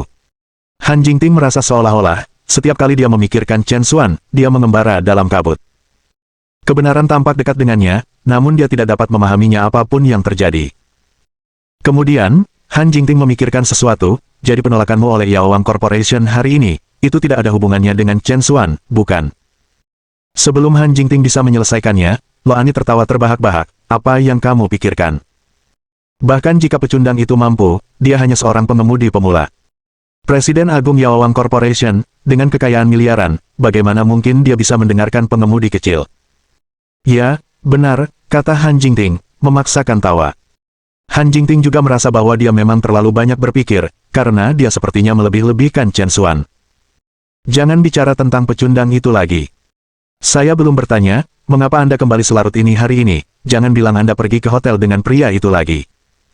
Lo Ani mengangkat alisnya, wajahnya penuh dengan senyum nakal, jelas telah mendengar beberapa gosip dari Ding Lijuan. Han Jingting terdiam, apa yang kamu bicarakan? Kepulanganku terlambat hari ini sepenuhnya untuk upacara Raja Perang. Upacara Raja Perang. Han Jingting mengangguk, kamu tahu, upacara Raja Perang saat ini adalah peristiwa sekali dalam satu abad di wilayah Liangjiang. Setiap keluarga menganggap suatu kehormatan untuk menghadiri upacara Raja Perang, dan ini juga merupakan peluang besar untuk memperluas jaringan seseorang. Hanya saja, meski Han Corporation melamar berkali-kali, kami belum mendapat tanggapan apapun dari penyelenggara. Lo Ani tersenyum tipis, saya pikir itu normal untuk tidak mendapat tanggapan. Sejujurnya, keluarga Han benar-benar tidak cukup pada tingkat itu untuk berpartisipasi dalam upacara Raja Perang. Han Jingting menghela nafas, aku tahu. Tapi nenek selalu berkemauan keras, bersikeras menghadiri upacara Raja Perang ini dengan cara apapun. Dia bilang dia tidak akan beristirahat dengan tenang jika tidak. Karena saya baru saja mengambil alih posisi presiden, tanggung jawab telah jatuh ke pundak saya. Lo Ani menepuk bahu Han Jingting, kamu benar-benar tangguh. Bagaimana dengan ini, saya kenal beberapa orang, izinkan saya membantu Anda memikirkan solusinya. Benarkah? Han Jingting sangat gembira, Ani, kamu benar-benar yang terbaik. Lo Ani memiliki ekspresi bangga di wajahnya, siapa lagi aku jika bukan sahabat kakakmu. Tepat, kamu memang kakak perempuan terbaikku. Han Jingting menatapnya dengan penuh kekaguman. Sementara itu, Chen Xuan, setelah selesai mandi, sudah siap untuk tidur ketika teleponnya berdering. Itu adalah telepon dari Wong Tianhua. Sejak Chen Xuan menyembuhkan Wong Jiasen dari racun puncak bangau, ini adalah pertama kalinya Wong Tianhua menelepon. Perwira perang peringkat 4 Wong, apa yang bisa saya lakukan untuk Anda larut malam? Dokter Ajaib Chen, kamu terlalu sopan, panggil saja aku Tianhua. Wong Tianhua sangat khawatir. Aku berhutang banyak padamu atas bantuanmu terakhir kali. Saya punya hadiah untuk Anda, Dokter Ajaib Chen, dan bertanya-tanya apakah Anda punya waktu untuk menerimanya secara pribadi. Chen Xuan tersenyum tipis, sebagai seorang praktisi pengobatan, adalah tugas saya untuk menyelamatkan orang. Sebenarnya tidak perlu hadiah. Wong Tianhua dengan cepat menjelaskan, tolong jangan salah paham, Dokter Ajaib Chen. Hadiah ini bukanlah sesuatu yang mahal, tetapi tetap merupakan harta tak ternilai yang mungkin Anda butuhkan. Tidak mahal, namun harta yang tak ternilai harganya. Itu menggelitik minat Chen Xuan. Apa sebenarnya yang kamu bicarakan? Wong Tianhua tidak menahan diri dan langsung berkata, kamu pasti pernah mendengar tentang upacara Raja Perang yang akan datang. Hadiah yang ingin saya berikan kepada Anda adalah kursi khusus di upacara Raja Perang. Wong Tianhua mengucapkan kata-kata ini dengan sangat percaya diri. Bagaimanapun, upacara Raja Perang adalah acara bergengsi yang terjadi setiap 100 tahun sekali di wilayah Liangjiang. Bahkan kursi kelas 3 reguler dikuliti jutaan orang, dan kursi itu sangat langka. Kursi khusus yang dimiliki Wong Tianhua sangat eksklusif sehingga uang tidak dapat membelinya. Bahkan Wong Tianhua, meskipun menyandang gelar perwira perang tingkat 4 dan putra dari keluarga terkaya, harus mengeluarkan banyak upaya, menarik banyak tali, untuk mendapatkan undangan khusus itu. Namun, jika dia bisa mengungkapkan rasa terima kasihnya kepada Dr. Divine Chen dan membina hubungan baik menggunakan undangan khusus ini, Wong Tianhua yakin itu semua akan sia-sia. Namun, setelah mendengar kata-kata Wong Tianhua, Chen Xuan agak bingung. Kursi khusus di upacara Raja Perang. Sungguh lelucon, Zheng Yunfeng sendiri telah menjadi Raja Perang melalui usahanya sendiri, dan bukannya saya perlu menempati kursi khusus, saya bahkan bisa duduk langsung di atas panggung, dan saya ragu ada orang yang akan keberatan. Tianhua, aku menghargai sikap baik darimu dan ayahmu, tapi aku mungkin benar-benar tidak membutuhkan undangan ini. Chen Xuan berusaha selembut mungkin. Tetap saja, Wong Tianhua hampir terkejut sampai ke intinya. Apa, kamu? Anda tidak membutuhkannya? Wong Tianhua tercengang. Dia pikir undangan kursi khusus ini akan menjadi hadiah yang paling cocok untuk Dr. Divine Chen, tetapi yang mengejutkannya, pihak lain sama sekali tidak tertarik. Hal ini membuat Wong Tianhua merasa sangat sedih. Baiklah kalau begitu. Saya tidak akan mengganggu Anda lebih jauh, Dr. Chen. Wong Tianhua menutup telepon dengan canggung. Melihat panggilan yang terputus, Chen Xuan menggelengkan kepalanya dengan senyum masam. Dia tidak ingin menghina wajah seseorang, tetapi dia benar-benar tidak membutuhkan hal itu. Bab 158. Itu untuk merangkai bunga. Keesokan harinya adalah akhir pekan, dan Chen Xuan kembali ke Hutong Tua bersama Xiao Yu pagi-pagi sekali. Tidak lama setelah Chen Xuan pergi, Han Jingting yang berada di kantor memikirkan sesuatu dan langsung menelepon Lo Ani. Saya membelikan baju baru untuk nenek Xiao Yu. Saya berencana meminta Chen Xuan mengambil alih, tapi saya lupa. Bisakah Anda menjalankan tugas untuk saya jika Anda tidak terlalu sibuk? Lo Ani sangat tidak senang, kakak perempuan, kamu benar-benar berperan sebagai istri yang berbakti. Bukankah kamu dan pecundang itu hampir bercerai? Mengapa kamu masih membelikan barang untuk ibunya? Itu masalah yang terpisah. Apakah Anda punya waktu atau tidak? Jika Anda sibuk, saya bisa pergi lain hari. Lo Ani menghela nafas, baiklah, aku akan pergi untukmu. Siapa yang membuatku sangat menyukaimu? Senyum menyayanginya muncul di wajah Han Jingting, aku tahu kamu yang terbaik, terima kasih.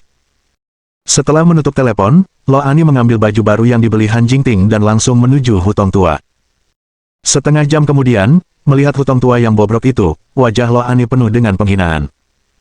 Baginya, tempat yang begitu miskin dan terbelakang adalah tempat yang tidak pernah ingin dia kunjungi seumur hidupnya, itu hanya menurunkan statusnya sebagai wanita kaya dan cantik. Setelah akhirnya menemukan tempat itu, Lo Ani mengetuk pintu halaman dengan tidak sabar. Chen Xuan, buka pintunya. Pintu halaman terbuka, tapi Su Suzhen-lah yang keluar. Nona, siapa kamu? Oh, aku temannya Jingting. Jingting membelikan beberapa pakaian untukmu dan memintaku untuk membawanya. Lo Ani berkata sambil dengan santai menyerahkan pakaian itu kepada Su Suzhen. Su Suzhen sangat senang, Jingting seharusnya tidak melakukannya. Saya bahkan belum pernah memakai pakaian yang dia beli terakhir kali. Mengapa membeli lebih banyak? Nona, terima kasih telah melakukan perjalanan. Masuklah dan istirahatlah, minum air. Lo Ani memutar matanya. Tempat yang lusuh seperti itu tidak layak untuk dimasukinya.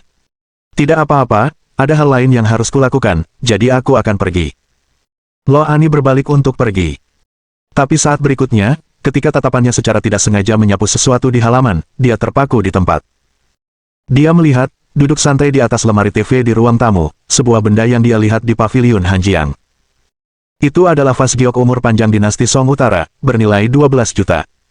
Itu.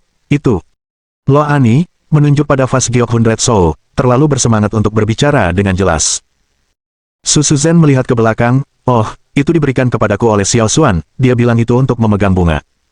Lo Ani disambar petir. Barang antik senilai lebih dari 10 juta, digunakan untuk menyimpan bunga. Lo Ani merasa rasa nilainya telah terpukul tidak seperti sebelumnya.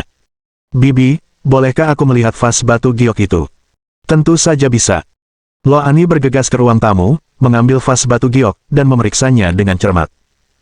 Vas itu diukir dengan gulungan 100 Soul, identik dengan apa yang dilihatnya di paviliun Hanjiang. Mempertimbangkan vas yang diterima Ding Lijuan sebelumnya, Lo Ani hampir sepenuhnya yakin bahwa apa yang dia lihat adalah vas giok dinasti Song Utara 100 Soul, yang secara individual bernilai 6 juta. Bibi, vas itu terlihat sangat cantik. Saya paling suka vas jenis ini. Bagaimana dengan ini, saya memberi Anda 200 yuan, dan Anda menjual vas itu kepada saya. Su Suzhen di depannya jelas tidak tahu nilai vas itu, menggunakannya untuk bunga hanyalah sia-sia. Kali ini, Lo Ani benar-benar melihat peluang untuk menghasilkan banyak uang dan ingin memanfaatkannya. Su Suzhen tidak terlalu memikirkannya, Nona, kamu terlalu sopan, tidak perlu uang. Anda adalah teman Jingting, dan jika Anda menyukai vasnya, bawalah saja. Lo Ani tidak percaya. Apakah benar-benar mungkin dia mendapatkan vas batu giok antik seharga 6 juta begitu saja? Bukankah itu terlalu mudah? Kalau begitu terima kasih banyak, Bibi. Lo Ani dengan acuh tak acuh membuang bunga-bunga di dalam vas dan memeluk vas batu giok 100 Soul di pelukannya, seluruh tubuhnya sudah dipenuhi dengan kegembiraan. Ini bukan sembarang vas, itu pada dasarnya adalah rejeki nomplok besar 6 juta. Dalam hatinya, Lo Ani sudah menikmati bagaimana dia akan menghabiskan semua uang tunai begitu vas itu ditukar dengan uang. Namun, tepat pada saat itu, sebuah suara tiba-tiba muncul dari luar. Turunkan benda itu. Begitu dia selesai berbicara, Chen Xuan masuk ke ruang tamu memimpin Xiao Yu. Chen Xuan. Lo Ani merasa agak bersalah, seolah ketahuan melakukan tindak pidana. Tapi ekspresi Chen Xuan sedingin es, vas itu adalah hadiah yang saya berikan kepada ibu saya, yang memberi Anda izin untuk menyentuhnya. Su Suzhen buru-buru menjelaskan, Xiao Xuan, kamu salah paham. Aku hanya memberikannya kepada gadis ini karena aku melihat dia menyukai vas itu. Menyukainya. Chen Xuan memandang Lo Ani dan mendengus dingin, menurutku dia tidak hanya tertarik pada vas itu, tetapi juga hal-hal lain. Apa maksudmu dengan itu, Chen Xuan? Chen Xuan hanya tersenyum tipis, apa maksud saya? Anda harus tahu lebih baik dari orang lain. Lo Ani juga pernah berada di paviliun Hanjiang hari itu dan, tentu saja, mengetahui nilai vas batu giok 100 Soul. Sekarang, mengambil kesempatan saat dia tidak di rumah, dia benar-benar mencoba mengelabui ibunya agar memberinya vas bunga. Chen Xuan memiliki pandangan yang jelas tentang apa yang sebenarnya dia cari. Hawa dingin menyelimuti hati Lo Ani. Mungkinkah orang ini tahu nilai vas batu giok itu? Faktanya, Lo Ani sendiri selalu bingung. Bagaimana mungkin Chen Xuan, dengan status dan sumber dayanya, mampu membeli barang antik senilai lebih dari 10 juta yuan? Itu tidak mungkin. Sebuah pikiran melanda Lo Ani, dan dia mulai menyindir secara tidak langsung, sejujurnya, teman saya membeli sepasang vas giok umur panjang dinasti Song Utara di paviliun Hanjiang sebulan yang lalu, persis seperti ini. Tapi harganya lebih dari 10 juta yuan. Lebih dari 10 juta yuan. Mata Su Suzhen membelalak kaget. Chen Xuan hanya tersenyum tipis, benarkah begitu? Jika Anda tidak memberitahu saya akan benar-benar tidak menyadari bahwa vas ini bernilai uang sebanyak itu. Lo Ani mendengus dingin, melirik Chen Xuan dengan cermat. Saya sebenarnya ingin bertanya kepada Anda, dari mana Anda mendapatkan vas yang begitu mahal? Lo Ani sengaja mengarang kebohongan, hanya untuk menyelidiki rahasia Chen Xuan. Chen Xuan, tentu saja, mengerti maksud Lo Ani tetapi tidak peduli sama sekali, dengan santai berkomentar, itu adalah hadiah dari seorang teman. Hadiah dari seorang teman. Lo Ani menatapnya dengan jijik, dengan jenis statusmu, kamu kenal seorang teman yang baru saja membagikan hadiah bernilai jutaan. Menurutmu aku akan percaya itu? Percaya atau tidak, apa hubungannya dengan saya? Apakah saya perlu menjelaskan diri saya kepada Anda? Lo Ani tetap tidak menyerah, baiklah, karena kamu bilang itu hadiah dari seorang teman, maka tunjukkan nyali dan katakan padaku, siapa nama temanmu? Tidak ada komentar. Chen Xuan benar-benar tidak ingin menyia-nyiakan kata-kata pada wanita ini. Baiklah, kamu bisa pergi jika tidak ada yang lain. Kamu tidak diterima di rumahku. Chen Xuan membuka pintu dan mengeluarkan perintah penggusurannya secara langsung. Malu dan marah, Lo Ani dengan enggan meletakkan vas batu giok dan berjalan keluar dengan marah. Melihat sosok Lo Ani yang mundur, mata Chen Xuan sedikit menyipit. Dia mengira wanita ini hanya sombong dan materialistis, tetapi dia tidak pernah menyangka wanita itu begitu serakah akan uang. Tampaknya di masa depan, dia benar-benar harus menghindari orang-orang seperti itu. Bab 159. Dia benar-benar selingkuh. Setelah meninggalkan gang, ketika kemarahan Lo Ani sudah agak tenang, dia mulai semakin merasa ada sesuatu yang tidak beres. Pertama, ada kartu platinum Yunsan, dan sekarang memiliki vas batu giok antik senilai lebih dari 10 juta. Memikirkan kembali apa yang dikatakan Han Jingting tentang melihat Chen Xuan di villa tepi danau. Dengan sendirinya, insiden-insiden ini mungkin tampak biasa-biasa saja, tetapi ketika dihubungkan bersama, mereka penuh dengan kecurigaan. Terutama karena semua hal ini terjadi pada seseorang seperti Chen Xuan, seorang pecundang total, rasanya sangat aneh. Sebagai penggali emas par excellence, Lo Ani selalu memiliki indera penciuman yang tajam. Dia sekarang yakin bahwa sesuatu pasti telah terjadi pada Chen Xuan. Chen Xuan saat ini jelas tidak sesederhana dia muncul. Lo Ani memutuskan dia perlu menyelidiki semuanya. Tanpa banyak berpikir, Lo Ani segera memutar nomor temannya. Halo, bantu saya melihat seseorang, namanya Chen Xuan. Malam itu, begitu Han Jingting pulang, dia disingkirkan oleh Lo Ani ke kamarnya. Ani, apa yang terjadi? Mengapa begitu tertutup? Apa yang terjadi? Kamu telah diselingkuhi dan kamu bahkan tidak mengetahuinya. Lo Ani berseru. Han Jingting mengerutkan kening, omong kosong apa yang kamu bicarakan, siapa yang menjebakku? Siapa lagi selain sampah itu? Apakah kamu berbicara tentang Chen Xuan? Han Jingting tiba-tiba menjadi waspada, apa sebenarnya yang sedang terjadi? Lo Ani kemudian mengaitkan seluruh kejadian itu dengan vas giok dinasti Song Utara Hundred Shou, secara alami menghilangkan bagian di mana dia bermaksud mengelabui vas itu. Vas batu giok bernilai lebih dari 10 juta di tangan Chen Xuan. Ini tidak mungkin. Tentu saja, Han Jingting tidak bisa mempercayainya. Tentu saja, aku juga tidak ingin mempercayainya, tapi aku sudah melihatnya sendiri, dan vas itu benar-benar asli. Itu sebenarnya bukan intinya. Yang penting adalah, saya punya teman yang memeriksa koneksi Chen Xuan saat ini. Coba tebak apa yang saya temukan. Lo Ani berkata dengan misterius. Saya mengetahui bahwa pemilik di belakang villa tepi danau tempat Chen Xuan tinggal dan perusahaan Yaowang tempat dia bekerja adalah orang yang sama. Yaitu, keluarga Zeng dari kota Huai. Keluarga Zeng.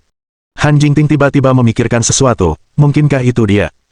Lo Ani, menangkap sesuatu, menekan lebih jauh, siapa? Setelah ragu-ragu sejenak, Han Jingting kemudian berbagi seluruh masalah tentang Zeng Qingsui. Lo Ani menjadi bersemangat, menamparkan pahanya, aku tahu itu. Zeng Qingsui itu, dia pasti dari keluarga Zeng di kota Huai. Jika memang demikian, maka semuanya masuk akal. Chen Xuan bukan hanya pengemudi CEO, dia juga bukan hanya pengurus rumah tangga. Dia pasti ditahan oleh Zeng Qingsui itu. Juga, kartu platinum Yunsan dan vas giok dinasti Song Utara Hundred Shou bernilai lebih dari 10 juta, semuanya pasti hadiah dari Zeng Qingsui. Benar, bukankah kamu mengatakan sebelumnya bahwa perusahaan Yaowang membantumu tiba-tiba? Sekarang Anda harus tahu mengapa. Chen Xuan juga yang memengaruhi Zeng Qingsui untuk bertindak atas namanya. Lo Ani, seperti senapan mesin, menyuarakan semua kecurigaan yang ada di benaknya. Tapi bagi Han Jingting, spekulasi Lo Ani seperti petir, membuatnya terpana di tempatnya. Dia telah mencurigai hubungan antara Zheng Qingsui dan Chen Xuan sebelumnya, dan apa yang telah diungkapkan Lo Ani hari ini semuanya mengkonfirmasi semuanya. Chen Xuan benar-benar curang. Han Jingting mengira bahwa dia sama sekali tidak peduli dengan pria itu, apapun yang dia lakukan di luar, dia sama sekali tidak keberatan. Tapi saat ini, Han Jingting merasakan sakit hati yang begitu hebat hingga terasa seperti rasa sakit yang menusuk di hatinya. Dia benar-benar pergi, benar-benar meninggalkan rumah ini. Dia tidak peduli dengan dia atau putri mereka, dia benar-benar pergi dengan wanita lain. Sungguh menggelikan bahwa dia bisa duduk di posisi CEO keluarga Han lagi, namun itu telah diamankan melalui permohonan pezina tak berperasaan itu dengan kekasihnya. Han Jingting merasakan kepedihan hati, senyum pahit, dan air mata mulai mengalir keluar. Segera setelah itu, Han Jingting tidak mengucapkan sepatah kata pun dan berbalik untuk pergi secara langsung. Jingting, kamu mau kemana? Aku akan menemukan bajingan itu dan meminta penjelasan. Kata Han Jingting, penuh amarah. Han Jingting pada dasarnya dingin dan tidak pernah menjadi tipe orang yang tidak bisa melepaskannya. Tetapi pada saat ini, seluruh pertahanan psikologis Han Jingting telah benar-benar runtuh. Dia tidak peduli dengan harga diri sekarang, dia hanya ingin menghadapi Chen Xuan secara langsung dan dengan jelas bertanya mengapa dia mengkhianatinya, putri mereka, rumah mereka. Jingting, bisakah kamu sadar, tolong. Bahkan jika Anda menghadapinya sekarang, apa gunanya itu? Apa yang sudah selesai, kamu muncul sekarang hanya akan membuatmu tampak putus asa dan menyedihkan. Han Jingting membeku di tempat. Memang, apa yang dilakukan sudah selesai. Bahkan jika pria itu bersedia untuk kembali, bisakah dia benar-benar menerimanya lagi? Lo Ani melanjutkan, tidakkah kamu ingin menceraikan yang tidak berguna itu selama ini? Apa yang dia lakukan sekarang sesuai dengan apa yang Anda inginkan, bukan? Persinahan dalam pernikahan, dia bahkan tidak boleh bermimpi mengambil harta atau hak asuh putrinya, dia hanya bisa pergi tanpa membawa apa-apa. Senyum Han Jingting terasa pahit. Ya, bukankah dia selalu ingin memutuskan hubungan dengan pria itu? Bagaimana dia bisa kehilangan ketenangannya seperti ini? Selain itu, tidakkah kamu melihat bahwa dia bersama Vixen dari keluarga Zheng itu sebenarnya bisa menjadi keuntungan besar bagimu? Tidakkah kamu memikirkan itu? Keuntungan? Han Jingting bingung. Lo Ani tersenyum puas, tentu saja. Bukankah wanita tua itu menekanmu untuk mendapatkan undangan ke upacara Dewa Perang? Apakah Anda lupa bahwa pembawa acara upacara yang akan datang, Dewa Perang Zheng, berasal dari keluarga Zheng kota Huai? Han Jingting tiba-tiba menyadari, maksud Anda ingin saya meminta Chen Xuan untuk mendapatkan undangan dari Zheng Qingsui. Lo Ani menjentikkan jarinya, pintar. Jika kamu berhasil mendapatkan undangan ke upacara Dewa Perang kali ini, kamu akan menjadi kontributor utama keluarga Han, dan statusmu dalam keluarga akan sepenuhnya terjamin. Bahkan jika orang lain ingin menargetkan Anda, wanita tua itu harus berpikir dua kali. Han Jingting tercengang. Lo Ani benar. Mengamankan undangan ke upacara Dewa Perang memang sangat penting baginya. Tetapi pikiran untuk meminta pengkhianat itu, yang mengkhianatinya, dan nyonya yang menghancurkan keluarganya, Han Jingting merasa itu tidak dapat diterima. Untuk bertanya kepada mereka, itu sama sekali tidak mungkin. Han Jingting berkata dengan suara dingin, cukup tegas. Lo Ani menghela nafas, dan menepuk bahu Han Jingting, menasihati, Jingting, jangan bodoh. Bahkan jika Anda tidak memikirkannya sendiri, Anda harus mempertimbangkan putri Anda, bibi dan paman Anda. Bukankah cobaan karena kamu disingkirkan sudah cukup sebagai pelajaran? Apakah Anda masih ingin menghadapi bahaya keluarga Anda bangkrut? Han Jingting tidak bergerak. Ya, tidak peduli apa yang terjadi padanya, tetapi dia tidak bisa membiarkan putri dan orang tuanya mengambil risiko bersamanya. Setelah ragu-ragu untuk waktu yang lama, Han Jingting akhirnya berbicara, baiklah, demi keluarga ini, aku akan bertanya padanya. Bab 160 saya butuh bantuan Anda. Keesokan paginya, seperti hari sebelumnya, Chen Xuan datang ke daerah pemukiman Feng Hua untuk menjemput Xiao Yu ke sekolah. Saat dia hendak turun, Han Jingting mengejarnya.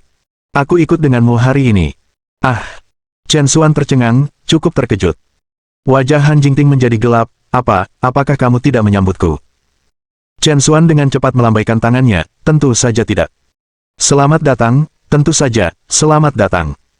Han Jingting tidak menyia-nyiakan kata-kata lagi dan mengikuti Chen Xuan ke bawah. Di dalam mobil, Xiao Yu sangat gembira.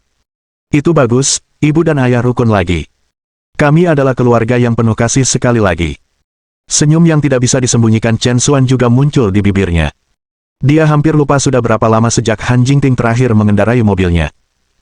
Chen Xuan sepertinya melihat harapan untuk pernikahan mereka.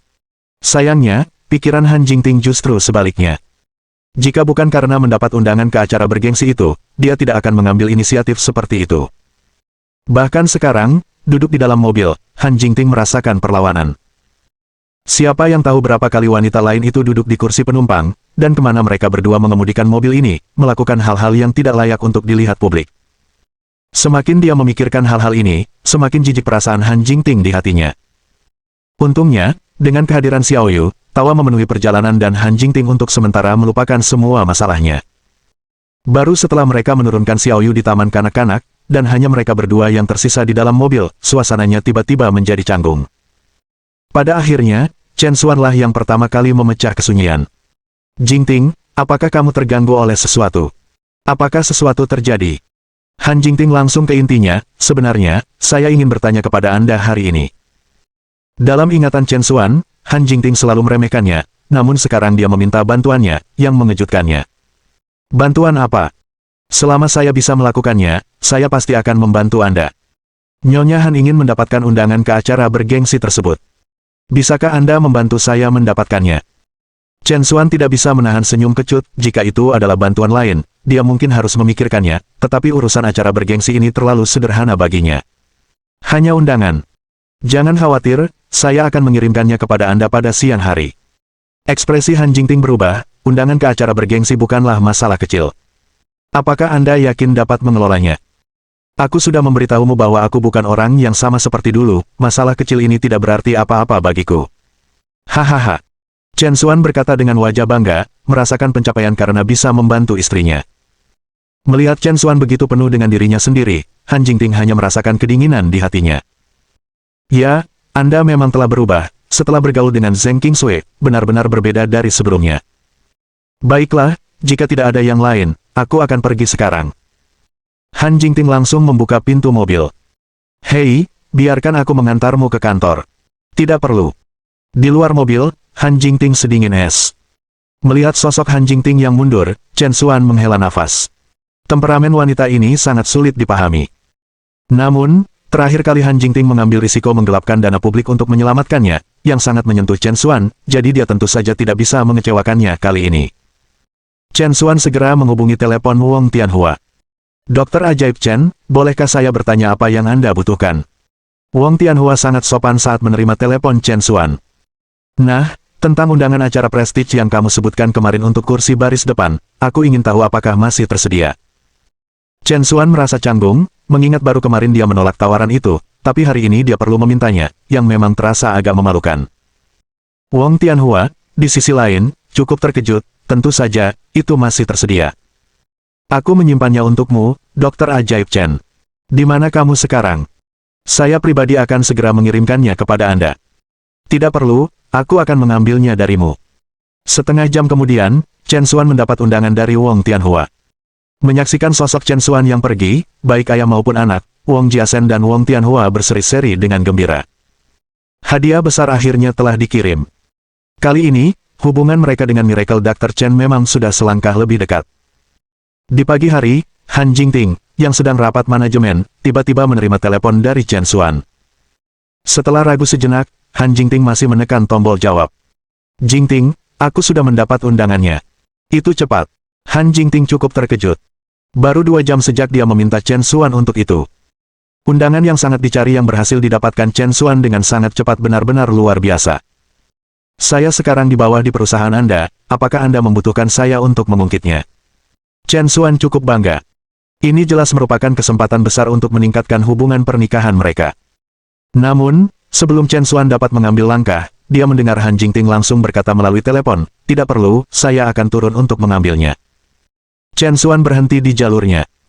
Han Jingting sebelumnya tidak menyukai Chen Xuan muncul di perusahaannya, tampaknya malu dengan kehadirannya. Chen Xuan mengira kali ini Han Jingting akan menerimanya, tapi ternyata itu adalah harapan palsu. Baiklah kalau begitu, aku akan menunggumu di lantai bawah. Tapi 10 menit kemudian, alih-alih Han Jingting, asisten Yang San muncul. Di mana Jingting?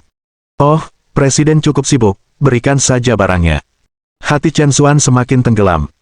Tampaknya menyelamatkan dirinya sendiri adalah satu hal, tetapi menerimanya adalah hal lain. Menyerahkan undangan kepada Yang San, Chen Xuan pergi dengan hati yang pahit. 10 menit kemudian, Han Jingting melihat undangan yang dibuat dengan indah di tangannya, ekspresinya sedingin es. Dia telah mendapatkan undangan sesuai keinginannya, tetapi pada saat yang sama, dia juga telah mengkonfirmasi sesuatu. Di seluruh wilayah Liangjiang, selain keluarga Zheng, yang merupakan penyelenggara upacara Raja Prajurit, siapa lagi yang bisa memberikan undangan dalam waktu sesingkat itu? Undangan ini adalah buktinya. Bukti bahwa Chen Xuan memang pernah bersama dengan Zheng Qingsui. Chen Xuan, ini pertama kalinya aku memohon padamu, dan ini akan menjadi yang terakhir. Mulai sekarang, kita tidak saling berhutang apapun. Pada siang hari, Han Jingting menerima undangan tersebut dan langsung pergi ke perkebunan keluarga Han.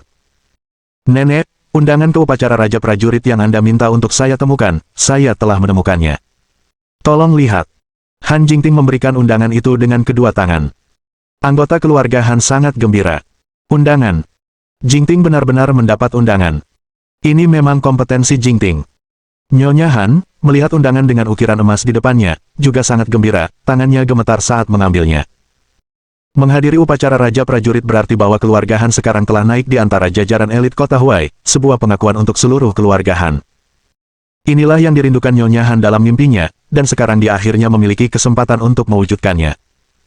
Jingting, cucuku yang baik, kamu benar-benar tidak mengecewakan nenek. Hahaha. Nyonya Han sangat bersemangat sehingga dia tidak bisa menahan diri, tersenyum dengan kelembutan yang belum pernah terjadi sebelumnya. Han Jingting merasa sangat puas di hatinya. Satu undangan sebagai imbalan atas persetujuan nenek sangat berharga. Namun, tepat pada saat itu, sebuah suara tiba-tiba datang dari luar. Undangan apa? Saya yakin itu palsu. Mohon dukungan dari omom ante-ante sekalian, buat subscribe atau sharekan novel Mimin ke Facebook kalian, agar channel Mimin bisa terus berkembang. Dengan begitu, Mimin bisa lebih semangat untuk up novel seru lain ke depannya. Buat teman-teman yang sudah subscribe dan sharekan novel Mimin, Mimin ucapkan terima kasih sebanyak-banyaknya.